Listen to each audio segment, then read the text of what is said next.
Deep inside. You know what I mean? Pause. Pause, boys, pause. Yeah, this is what we might call divine. The divine divide. Yeah. Say God put the seed in everyone, and Leon's just exploring it at the minute. You know what I mean? Just exploring it, bro. I'm trying my best just to, you know, seeing some signs and that, but I'm still trying to find my way. Yeah, I guess this is the podcast. Nice to see everyone. Get the Ray. We're a bit struggling on the bikes and stuff. So do you want to start? You can start introducing yourself, who you are, then Ray, Bosh. Come on. All right, I'm Charlie. Just the mastermind behind it all. The mastermind.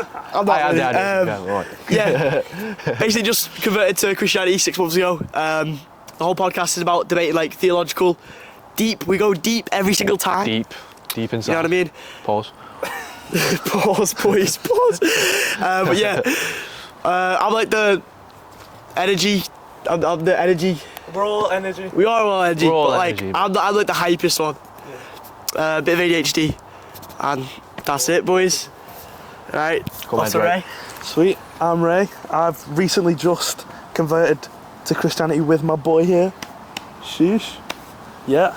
And yeah, I'm just by the Bible man, the scripture kind of guy. And yeah. Yes, Ray. Right. I'm Leon. I am not a part of Christianity. I don't believe in God. I'd say I'm agnostic. I'm sort of open towards the idea of a God. Yeah. But I don't believe in God. And these two are trying to help me on my journey, sort of. Yeah. I mean, slight push, yeah. yeah. You know, every day's a journey, innit? Yeah. Say God put the seed in everyone, and Leon's just exploring it at the minute. You know what I mean? Just exploring it, bro. I'm trying my best just to, you know, seeing some signs and that, but I'm still trying to find my way. In Bible studies, all that was sick. Yeah, it was. Yeah, we had Bible study from the church, our local church, which is just over there. Just around the corner. Which is brilliant because we're so close to our home, and we found a really like comfy spot here, and so every episode it's gonna change, isn't it? Yeah. Every episode it's gonna be like a different space.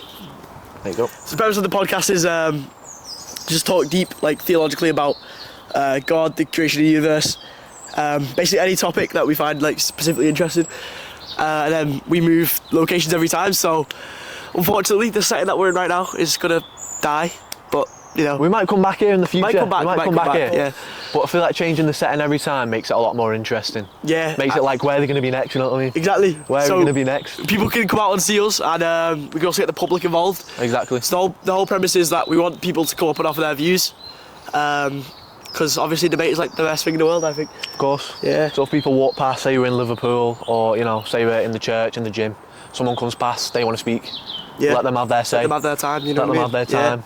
We can do little debates and that. Feel like it. And obviously with three of us, there's going to be a lot of like discourse that goes on. We're going to have different opinions on stuff. Of course. I'd say me and Ray more aligned. But I feel like even then, you two might disagree on some Yeah, things. yeah. Maybe even then, there might be some split between us. I mean, we've had like topics where we've just disagreed in the past, and then Ray's just like come to think the way I do recently. But sorry, I got a cold. But sometimes, you know, obviously we're going to disagree. That's a good thing about life, you know what I mean? Get talking to your friends. We think that discourse, like, one of the best things you can ever do.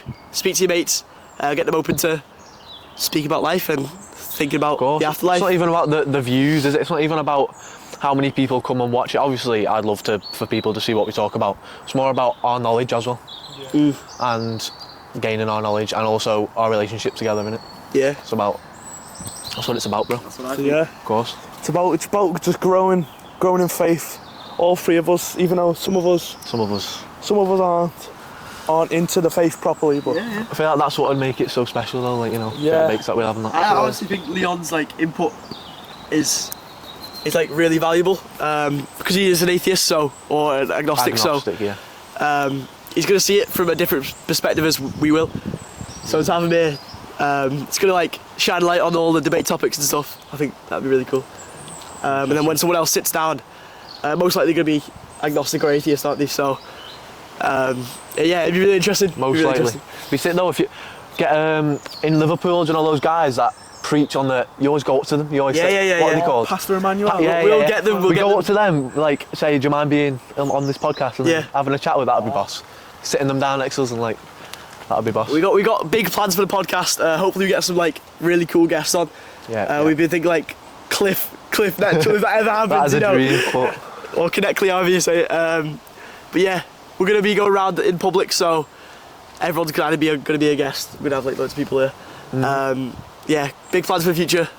We think this podcast can do a lot for younger people, like coming to think more deeply about things than they used to and stuff. Seeing three younger lads, I think it'll inspire people to, of course, yeah.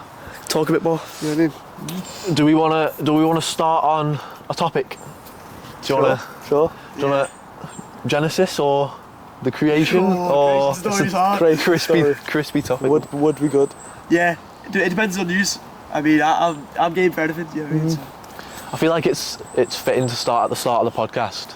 With the start of At the start, you the know. universe. It is called Genesis, isn't it? Yeah, it is. Yeah. But the first book. Alright. Right, Leon, how do you think the universe was created? I don't believe I don't have an answer to that. You know, I mean, it's like I'm open to the idea that God could have created the universe, but it's not like certain to me yet. You know, Yeah. it's not. I'm not Yeah. fully certain. So what's holding you back then? From God? I want like 50% my parents because they don't believe in God. Yeah. And I think they are both of my parents are atheist. So I was brought up in the sense that God isn't real. I know you are as well. So you know, it's just hard for me because if I went to like some of my parents and I'm like, oh, I believe in God now, they'd be like, what? You know, it's Yeah. it's A like- bit of shock on your end. yeah, exactly. But I'm not afraid of that though. I'm not afraid of that like controversy. And also, I just think God, it's too logical for the explanation of the universe. Yeah, you were saying this yesterday, weren't you? Yeah. I feel like our brains shouldn't be able to comprehend how the universe was created. It just seems too logical and too simple for me. Yeah. I feel like it needs to be deeper than that. And I did say this to you yesterday. I feel like even like 6 months ago, Yeah. you would have thought that God was like too weird to wrap your head around and too complex. Too complex, yeah. But now maybe I don't know. Maybe Because you used to have taught me about God, and maybe that's why I find him more simple. Like, find God more simple now because fucking fly. Because you used to have taught me, and God is actually easy to comprehend. Not easy to comprehend, but it's like he created. What is it? What was the verse? He spoke and it was, or something like that. Yeah. And it seems very simple to me now, anyway. Yeah. So it's in the word in the beginning. He was. And so about the word, and then We have got a Bible here. See? we have got the word. We have got We actually have the word. on literally hand. got a Bible right Start here. of John, isn't Yeah, it? it's at the start of John. Yeah. And the word was God. And the word was with God, and He created everything through the word, right? No. Come on, right. In the beginning was the Word, and the Word was with God, and the Word was God. He was with God in the beginning. Through him all things were made.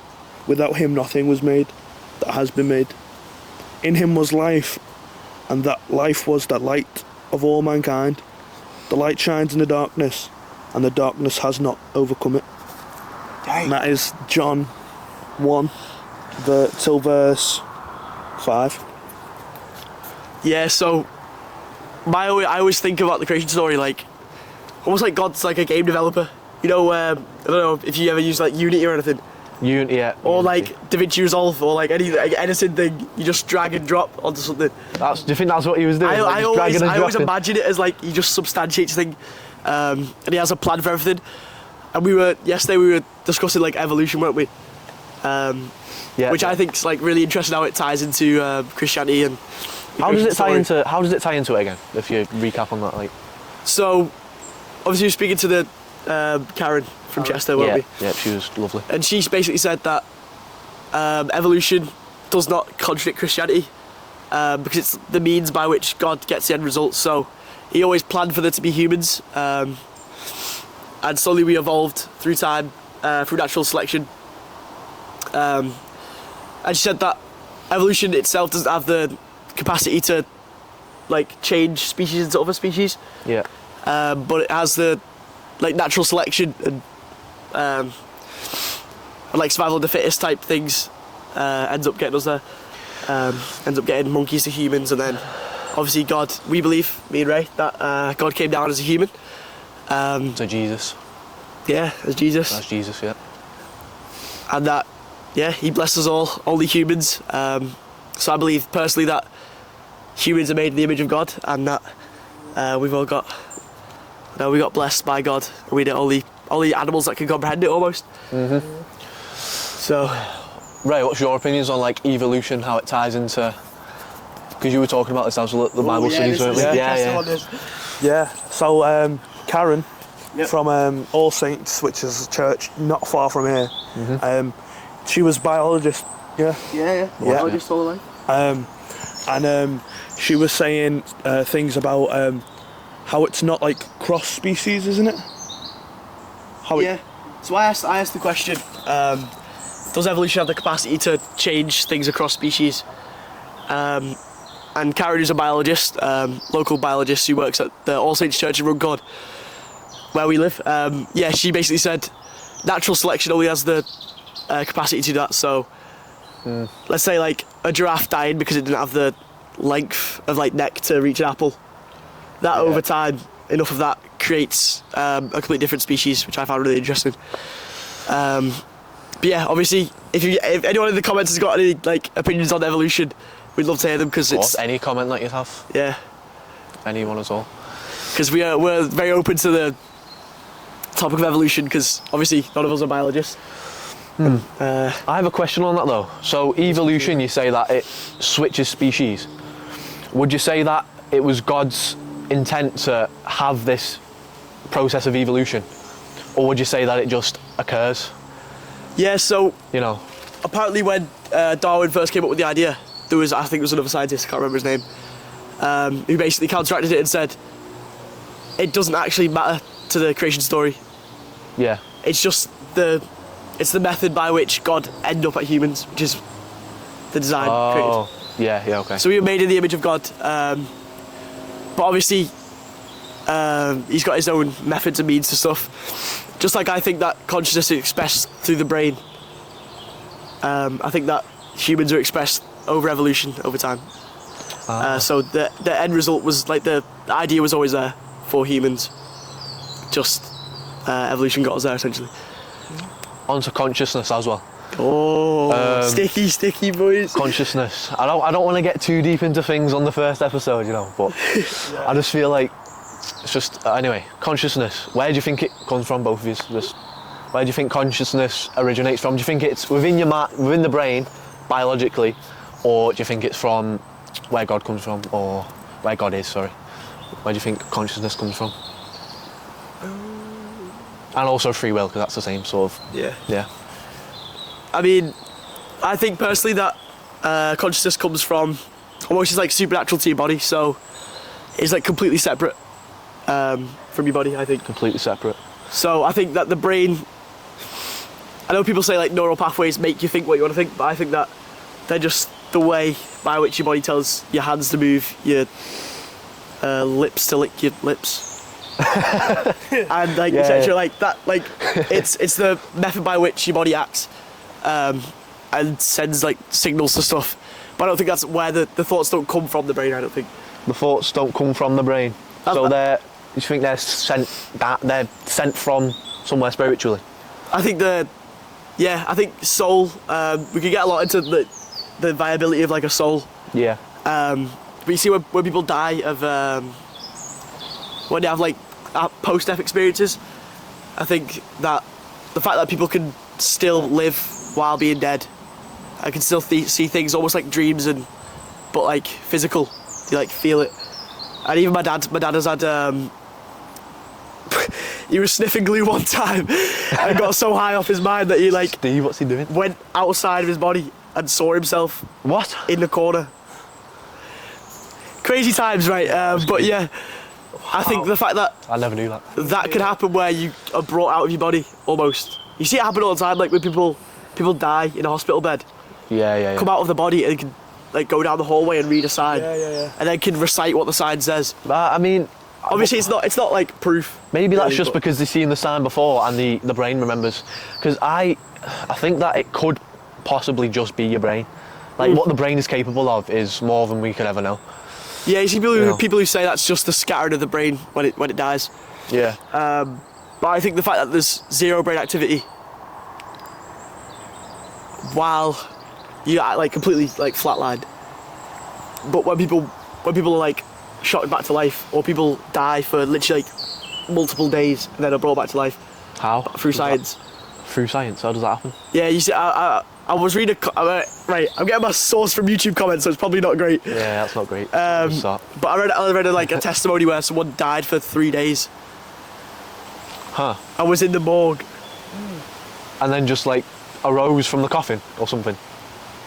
What the hell? In fact, she was banging on like the door. Maybe it's just I've heard of stories like that, but they weren't actually dead. It was back in the olden time, like where they couldn't like properly tell if someone was dead.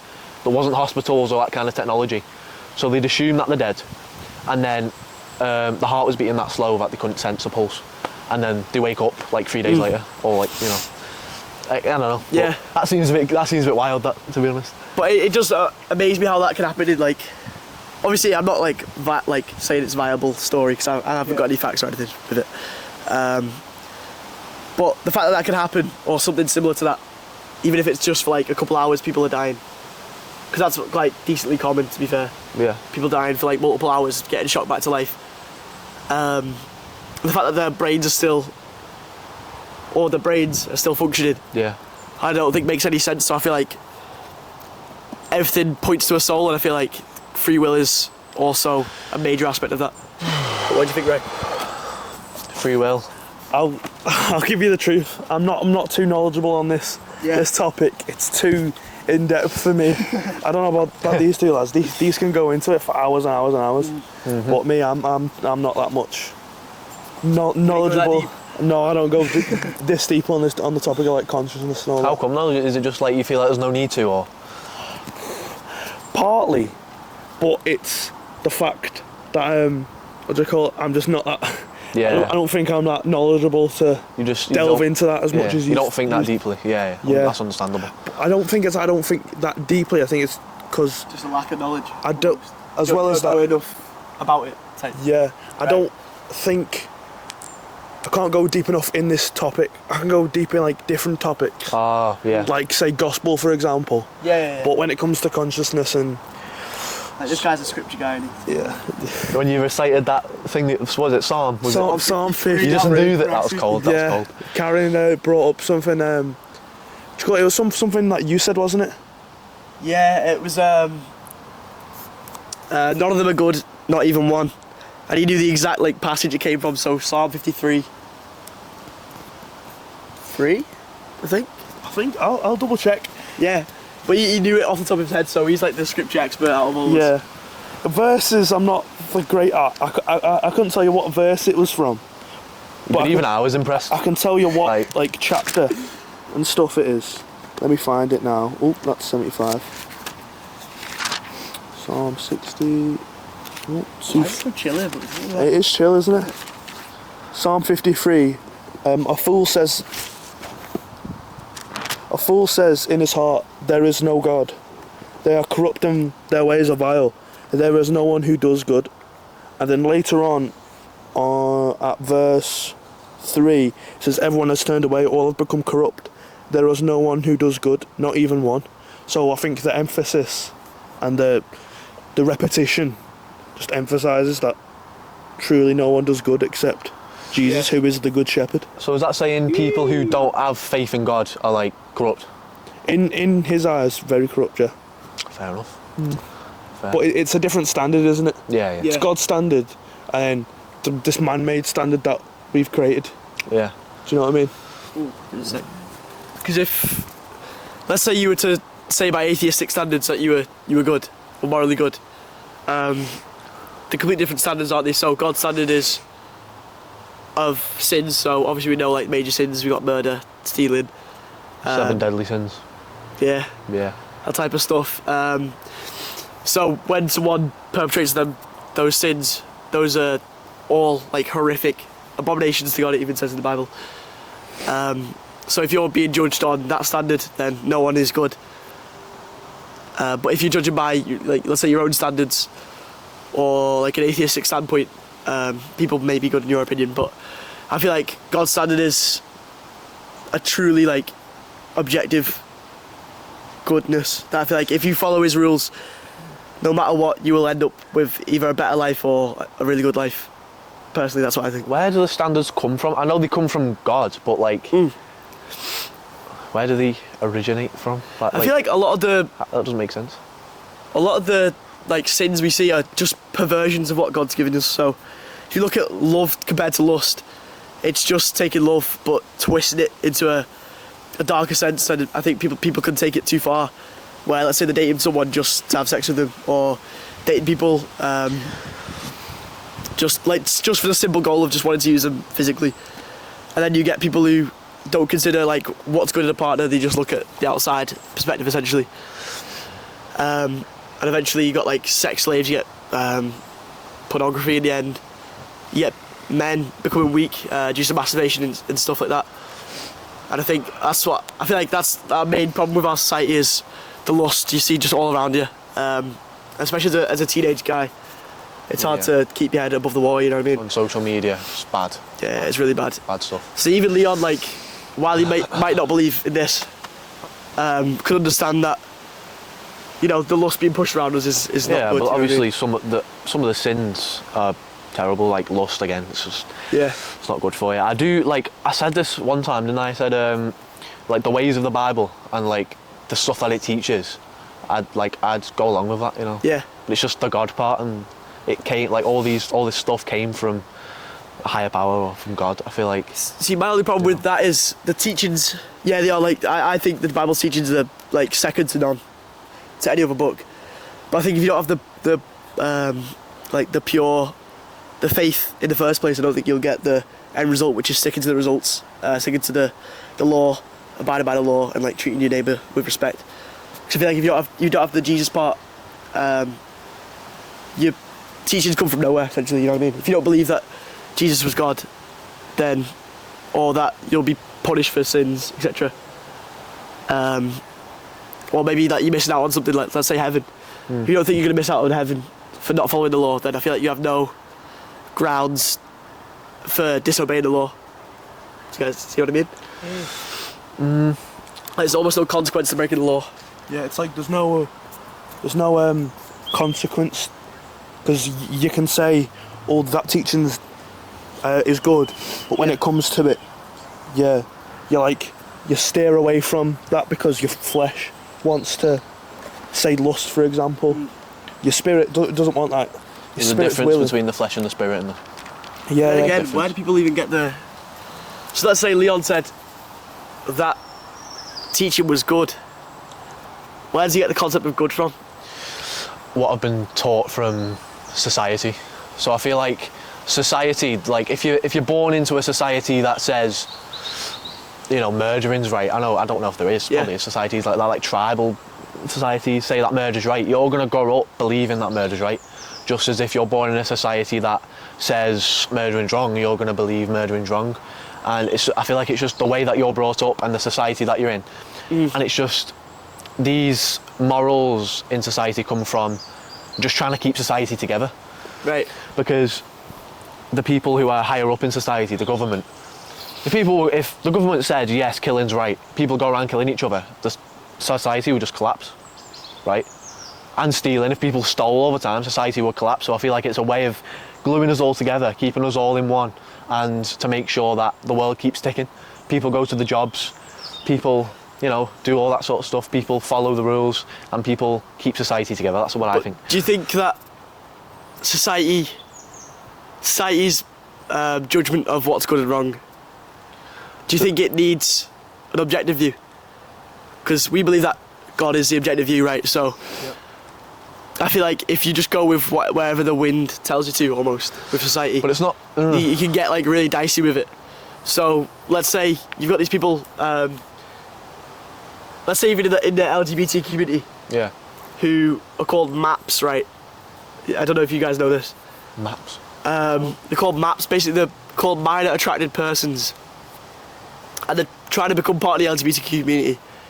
Minor attracted persons. Strange. Is that what I think it means? Yeah. So like Diddy, right? Diddy. It's like a Diddy, right? Yeah. But they're trying to claim that they were born that way, and that because they were born to like minors, that it's fine.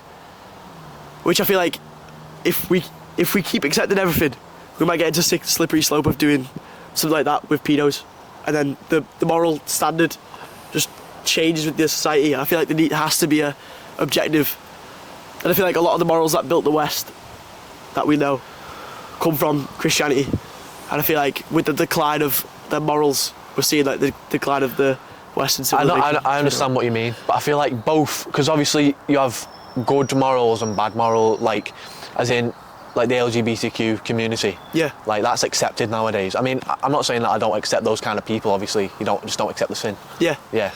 But I feel like both of those things were created by just the society or the government or the people higher up. I just don't believe that there could be a God that has set these things in our hearts.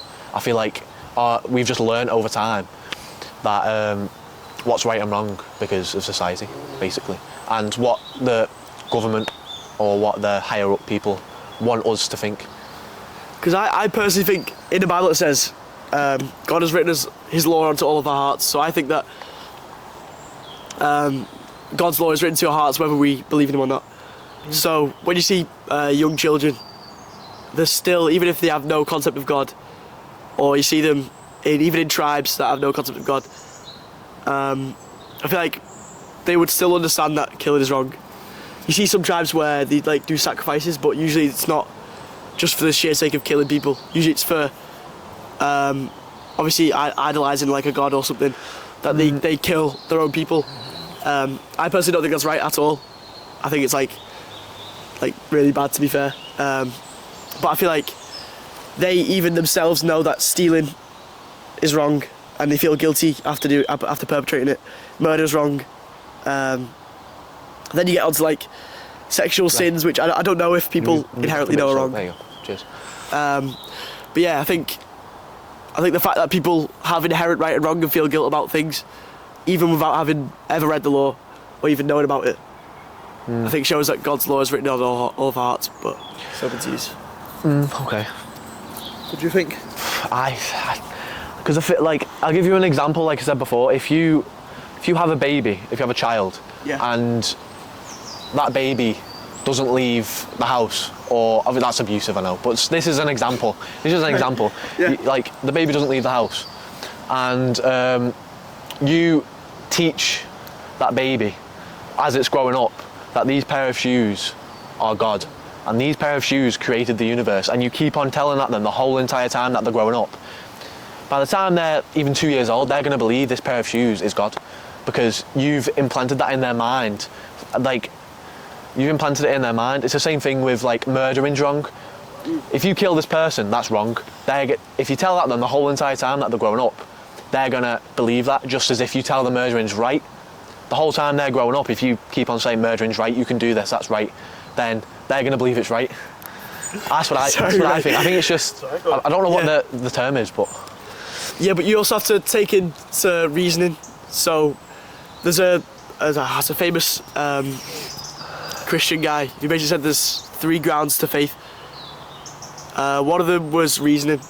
Yeah. So if I was to come to you and say God's real, and even if I kept repeating it to you from when you were birth, like when you were like from God young, is real, then I'll believe God is real, I think. I don't think you would. Obviously, you'd be more inclined to think so because your thoughts are influenced by what you've been told before.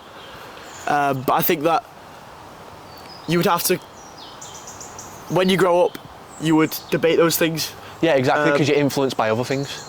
That's why I said if you're in a house with no other influences, you're influenced by other things. That's why it might change your perception. I don't even think if you were like locked somewhere that you would think something. No, I think you would. Because if you were told a pair of shoes was God, and then you assigned all the characteristics to God, it's just like using language. So let's say that's like logic. If I was to put you and tell them shoes are shoes.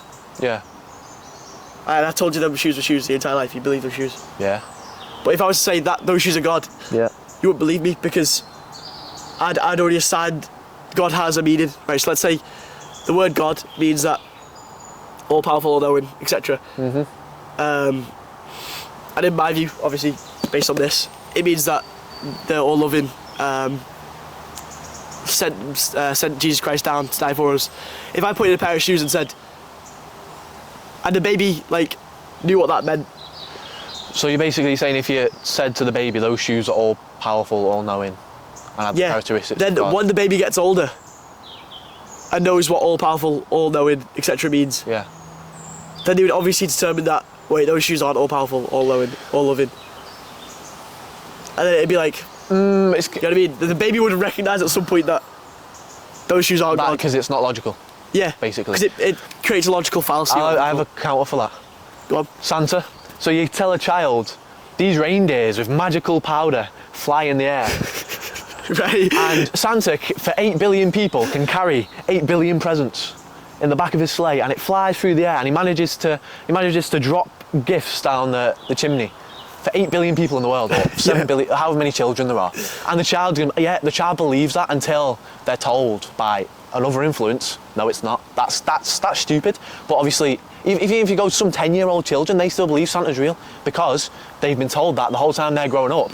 And that's illogical to believe in Santa because magic dust making reindeers go, but they believe it because that's all they've been told. This is like. Yeah, You know but what I mean? even when people are told, some people don't believe. Like I believed in Santa since I was like 5. Yeah, but And then as a 5-year-old, when I got older, I still believed him till I was about like 11. Yeah, But so you you're know an what I example. mean? You're a good But- example of that. Yeah. No, I was just negligent to like the facts. Obviously, the Santa's not real, but I feel like I wanted it to be true, so I made it true. It wasn't the fact that, like, obviously factually, I don't think Santa's real, but the fact that I wanted him to be real. Just like you want God to be real. Yeah, but I didn't come into it thinking I wanted to be God to be real. I came into it like unbiased, like thinking Yeah. if God's real, like give me both sides and I'll have a look and then I'll determine that God was real. And obviously now I want God to be real, but obviously I've got more of an objective viewpoint coming in. Like if I was objective and I was looking now at if Santa was real, Yeah. Now you'd think it's a bunch of. it doesn't matter how much I Baloney. want it to exist. I can logically think in my head. Wait, nah, never mind. Bro isn't delivering 8 billion parcels. Yeah, exactly. on 8 That's what I'm billion. saying. So In a day. And somehow, right, children believe that. Though. richer people get better presents than the poor people. You know what I mean? It's like No, it's still not. Children still believe doesn't that. like work out. You know what I mean? Like the elves aren't like putting the presents there and then That- putting the rich guy's present there and then. Yeah, but just like that, it's illogical that those pair of shoes are all powerful, all knowing. And Yeah. stuff. Like if you tell that to a child, they just like Santa, they believe it. I think they believe it. I think they believe it until they turn like 11, like Yeah. what Charlie had said, because call it your Even influence. before that, to be fair. Yeah. Yeah. I stopped believing when I And was why do you like, think? Why do you think that they'd stop thinking back then? Say the same reason. We've all stopped thinking it. Yeah, no, of course, yeah. Yeah, Well, but we'd stop thinking it because what do you call it? What is it that you were on about? I can't think of it now. Written in our hearts, or not? Reasoning is. No, it's that we're just influenced by other things. It's like Yeah. when someone else said, "Well, Santa's not real," and then like I kind of grasped the idea. Exactly. But it's Outer all- influences, yeah. It's also what do you call it? Oh, I forget what I'm gonna say. Oh, I had a really good point then. Oh, It's all good. Right, so what are we answering now? So yeah, Ray was on about. I think he was trying to say you have the reason why you'd stop believing in Santa, or you'd stop saying like this object is God, Yeah. is because of outer influences, right? and did make a logical decision. A logical decision Yeah. based on those outer influences that people have told you. But Wait, the funny that's thing illogical. is that So that's just my Leon point in doesn't general. believe in God because it's too logical. Yeah. But that's inconsistent to what you're saying now, you know what I mean? So if you elaborate on that, so how is it inconsistent? Because you said that, well, we're saying, and you agree that at some point people would These Stop believing. outer influences would like it make them Because it's rationalise. illogical. You think through it and you think, wait, Santa isn't real. How can he deliver 8 billion parcels in one night? Yeah. On reindeers, on a sleigh. Like you'd think through it and you'd recognise it wasn't feasible. You know what I mean? But we asked you recently, what's stopping you back from God? You said it's too simple, it's too logical. Yeah, because George actually asked me about this as well. Right. Because he said God is too. No, sorry. This is too complicated for there to not be a God. And the thing is, with like Santa and stuff, that is within Earth. That's like, you know, but God is outside space and time. Yeah. So something that's outside space and time in other dimensions, I feel like it's too logical in this sense. Like, it's too logical because he's not even within our universe. So, see, I think God is in our universe. I think, which is where we did. I don't think he's in a different dimension. I just think he's. Sorry, I have watched a Cliff video that says someone asked where is God, and he said God is outside space and time in another dimension. I mean, he probably is, because obviously heaven isn't a physical place. I don't think. Yeah. I think your spirit goes to heaven. You don't have the same body, the earthly bodies that we have now. Yeah. I think it says that somewhere in the Bible. Yeah, it does. So I do think God probably is in a different dimension. Yeah. But I think once you think through the creation story enough of the Big Bang, etc., you arrive on the fact that I think that it's like the Big Bang is too convenient. The matter has to have come from somewhere. So therefore, I think a person outside of the dimension makes significantly more sense than matter coming from completely nothingness, if you get me. Yeah, but I feel. And I think that's more logical. Yeah, that makes. And if it's more logical, I get what you mean. then surely Leon should believe. You know what I mean? That is a good point. Last night, when we went to the Bible study, Leon asked this very question, and George, our Reverend, brought up something from Job 36, and it was Job 36, verse 26. It says, "How great is God, beyond our understanding. The number of his years is past finding out." And that kind of just tells us that we can't fully know God. Yeah, I remember that. Yeah. We can't fully know God. Yeah. But we can understand him enough of what his point is that he's trying to say. Yeah, I don't think anyone will ever know the true extent of God's power. I think. Of course. Of course not. I think it's inconceivable in our minds. You know what I mean? Yeah, and I think it's a blessing that we can't understand God completely. Yeah. Because then that'll just be a lot of if buts or maybes. Do you know what I mean? If there's a load of stuff that we don't need to know. Do you know what I mean? If we got everything that we needed to know, then we wouldn't have any excess information to ponder about. Do you know what I mean? See, a lot of people ask if there's intelligent life, does it disprove our God? And I don't think it does personally, because I just don't think we needed to know. I think if God would have confused us by putting aliens in this and other life, in the Bible, and life that's also created in the image of God, let's suppose there is out there, I think it would have really sent people crazy. You know what I mean? Yeah, so you're saying I don't think that's. He only gives us things in the Bible that would be important to us. Yeah. So he wouldn't tell us things that are irrelevant and that don't matter to us. Yeah. I get your point. Because I feel like if you had, it says that Satan is the author of confusion. God isn't. So if we're trying to make it clear to each other what the message is, it doesn't need loads of fluff going in this. I think it. Obviously, while we're on Earth, we're not in Mars yet, so yeah, you know what I mean. Might as well keep us all sound while we're on Earth. Then if we go exploring for aliens in the future, and if we find some, then it'd be pretty cool. You know what I mean? Actually, I want to know Ray's opinions on Satan and his ways and stuff, and I don't know if you. What's your opinion on Satan and how he So what's the question? How do you think Satan manipulates people, and how does he cause? Is he the cause of all the sins? Give me a second, I'm going to check if the camera's still recording. Alright, Sam. Finish this point and then we'll end it. I want Ray to get a good section on it, you know what I mean? So, out the devil. Do you have something cooked up in your brain? Ooh. So it's about Satan and the way he moves. The way that he moves. The way Yeah. he moves in all kinds of ways. He moves through people. Yep. Demons can manifest within people, which we see all the time on like the internet and stuff. Can be fabricated. Sometimes it is. Sometimes it isn't. Do you know what I mean? Yeah. Everything can be faked, but you just gotta take it with a grain of salt sometimes, don't you? I think me and Leon have seen demons manifesting like in real life, haven't we?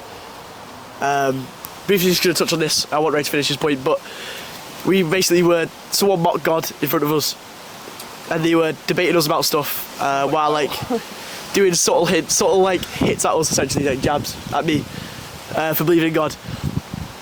And then it was almost like God was like, "Do not mock me," and he struck him down. And then he started like tweaking, having a seizure. But yeah, he started tweaking, and like he had a seizure like in front of us, and we were like, "Whoa!" Oh, was it at college? College, yeah. Yeah, it was literally in college in the cafeteria.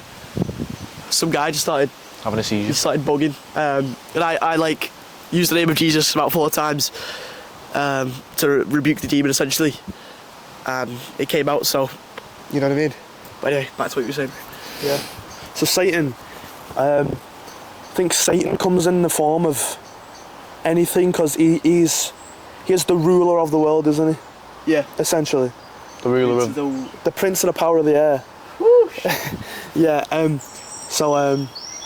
Yeah. He moves in anything. It could be a specific event that's influenced by people that are like being manifested by demons. I think certain thoughts in your mind he like puts in there, or Yeah. certain thoughts. Yeah. Yeah, I agree. Because Satan is not powerful. And Satan and your flesh are just kind of like teammates. Yeah. And but Satan can only bring up a thought. Jesus can actually make things happen. Yeah. Satan can only put a thought into your mind. That's the only power he has over you. Yeah. His thoughts. Which you need to just strike that thought down immediately and go on your way. Yeah. And yeah. When it comes to sexual sin, specifically, so let's say like masturbating, lusting, stuff like that. A lot of like younger guys struggle with it, but in the Bible it says, unlike every other sin in here, it says, look, just completely run away from it. It says flee from it, flee from sexual sin. So get me wrong, correct me if I'm wrong, Exodus, when Joseph flees from someone's wife because they were trying to lure him into bed, and that's like a perfect example of what you should do. Yep. Just like Charlie said, it said to flee from it. If you fight it, you'll always lose. So it's best to flee. Yeah. Also in Proverbs 31 it says something about Proverbs 7 even. Proverbs 7 it talks about a promiscuous woman and how her bedroom is the den of death. That voice crack was horrific. Let's carry on. But yeah. So it's talking about the den of death. So I feel like sexual sin is, if you even like think about it, it is the den of death. Like you're inviting yourself to lose. Sexual sin is like a battle not worth even attempting to fight. And I feel like you should just flee from it, because a lot of the other ones, most of the other ones actually, aside from anger, I'd say, are actions that you do. So stealing, murder, rape, etc. They're all actions, but the thought is what eventually ends up in action. And lusting is a thought. So it's not worth even attempting to try and battle it. It's just worth just fleeing from it, essentially. So if you have one of them thoughts, I always just recommend just like jumping out of your mind, like just getting out of your mind, essentially. Because it's not even worth entertaining that type of stuff. Yeah, in the Bible it says, this is the Proverbs 7 that I always bring up. Proverbs, yeah, there's a lot of women who are like Proverbs 7. I always bring up Proverbs 7. I randomly flicked to it one day in college, and it just applied perfectly to what you see nowadays, isn't it? And at verse 11 it says, she is unruly and defiant, her feet never stay at home. So it describes the flesh, how it's how everything's described as like luxury.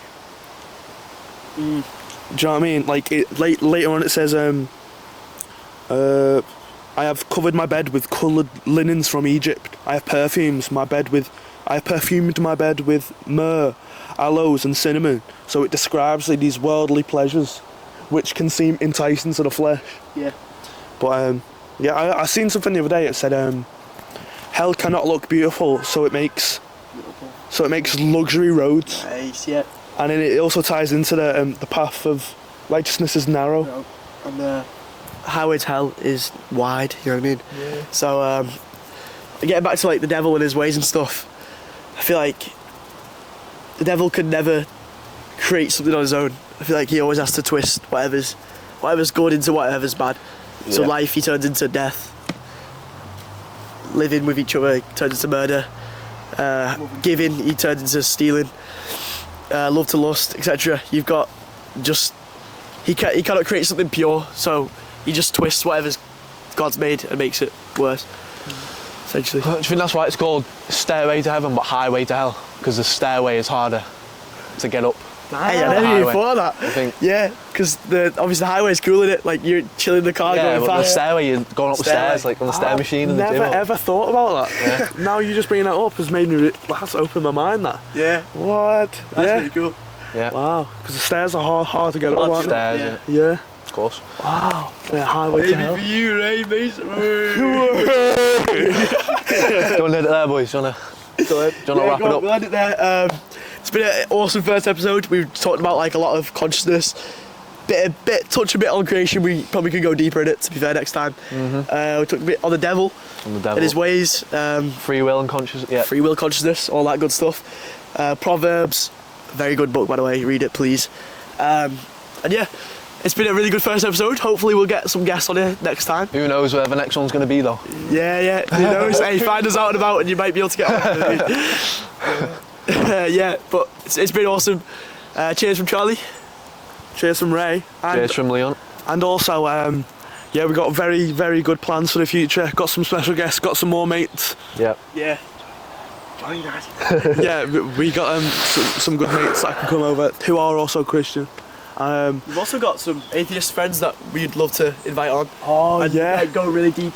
I know who's on about, yeah. Yeah. But yeah, we got loads of guests. We got loads of plans for the future. I'm on to you now. Yeah. Yeah, I'm on to you. Alright, we'll leave it there. Obviously, we're double teaming Leon a bit here, so we want to give him some more support. I don't mind, you know. But it's been really chill actually, to be fair, yeah. It's been sick. I feel like the setup as well. We're the ones who are like chillest with each other in terms of opinions, because we can kind of of course, most open-minded. Yeah, me and you, even though I don't believe and you believe, we can have conversations without screaming at each other. Yeah. Tight. Some other people that start screaming. But. So yeah, it's been an awesome first episode. Stay tuned, guys. We've got some more episodes on the way. Yeah. Got some more shorts by our boy cooking up, and it should be a really good podcast. So thank you guys for tuning in, and I guess we'll see you in a bit. Oh, let's go. Peace be with you.